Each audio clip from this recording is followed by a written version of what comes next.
Yeah. in some cases. Anyway, we got your buddy on. Brenden? Yeah. Oh, yeah. Nice enough to join us. Well, you call him one of the digital boys, right? Yeah, the digital boys. Yeah, Brenden Nunes, Sactown Sports. What's going on, Brenden? Thanks for joining us. Surprising news today, huh? A little bit. Most surprising might be that I'm only Alan's buddy. We're not friends, buddy, or what? Wow.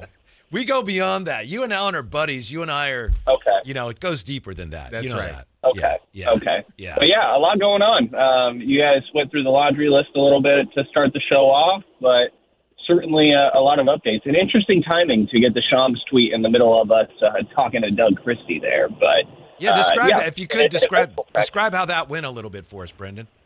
Well, a lot of us got the Shams notifications on our phones, and admittedly, I go do not disturb when I'm at these practices, so you just start to see everybody else looking at their phone. I'm like, what's going on? I kind of peek over at Deuce Mason's phone. I'm like, that's a big picture of Domantas Sabonis, and sure enough, get a peep of what's going on, and obviously Doug was already aware, addressed that Domas would be out for the year, and that Zach would be out for the year as well, which was kind of interesting because at that point we heard from the Kings right afterwards, but there had been no reporting on their side after the Chris Haynes breaking the news that he would be out for the year. So this was the first that we had heard from the Kings of that being confirmed, which up until that point I thought was a little bit interesting and curious coming into the day. But yeah, for the most part, Doug just sort of doing the typical coach speak. It sucks for those guys to not be out there with how hard they work, and now it's going to be up, next man up mentality. But some of these young guys are going to get the chance to close out games, and Keegan Murray coming back specifically was talking about wanting to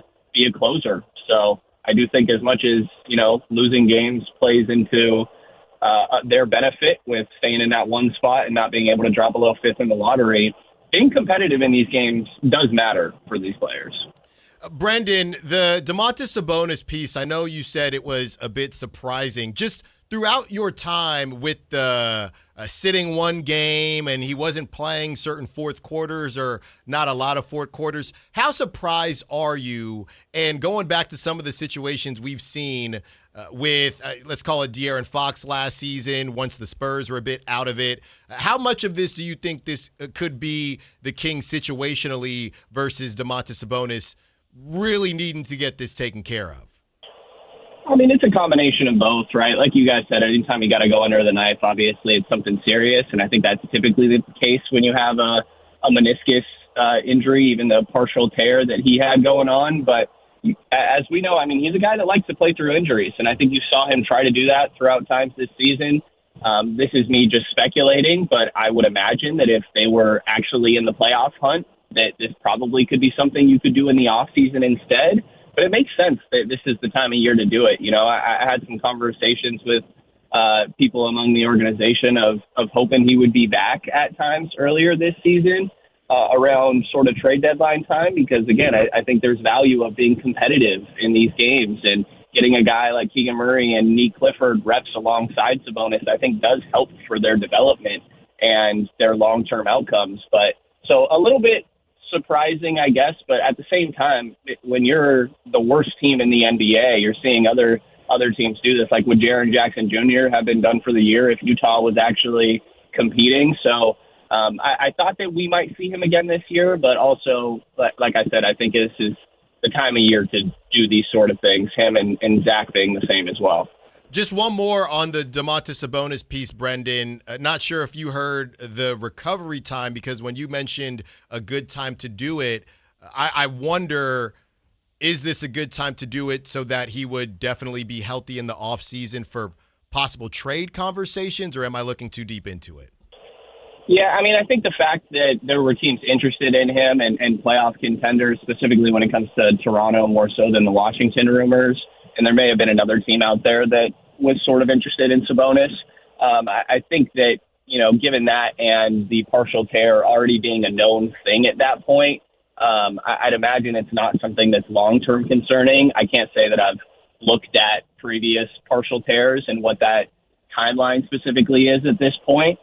There's probably previous reference points we can go back to and find, but I haven't done that up to this point. So I'd imagine it's something that wouldn't really affect his trade value very much, given that it was already known when they were having those conversations around the deadline. Yeah, I would think so also, Brenden. And it's impossible because, no tears are the same. And it sounds like it's a lesser tear, which is good. But as you say, we really don't know. I want to ask you, though, about potentially some somewhat better news. Where are the Kings with Keegan and DeAndre Hunter actually getting back on the floor?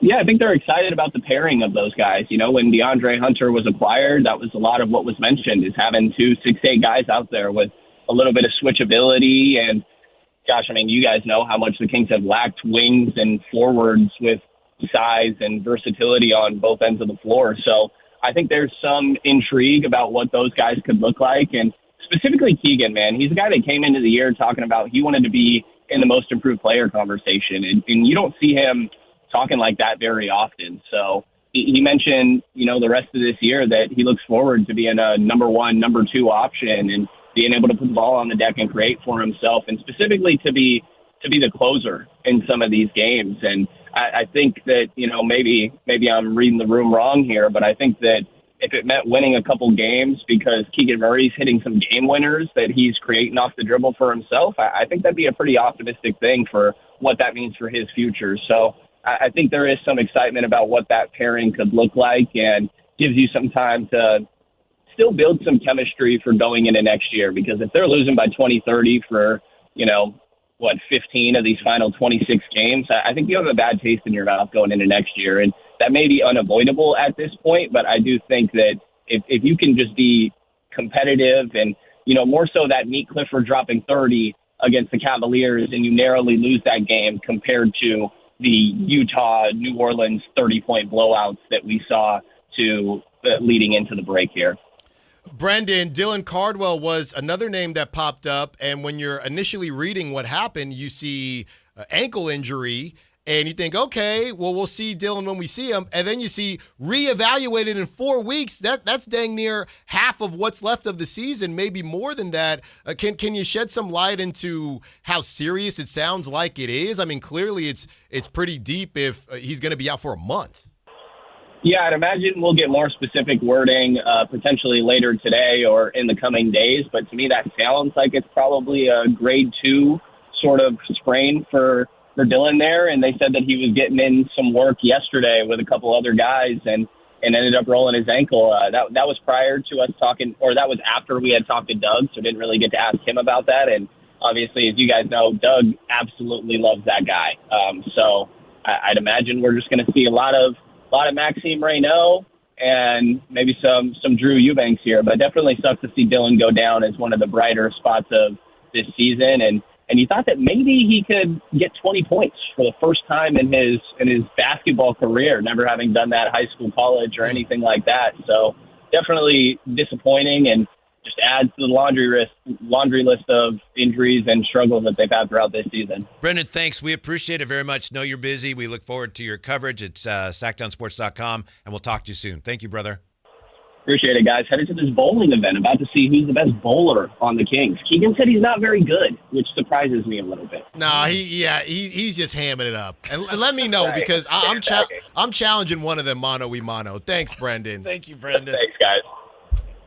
So the big news that comes out of this, as far as what has a bearing on the rest of this season, I think, is, as we were saying, it's about, no more Domas and no more Zach LaVine.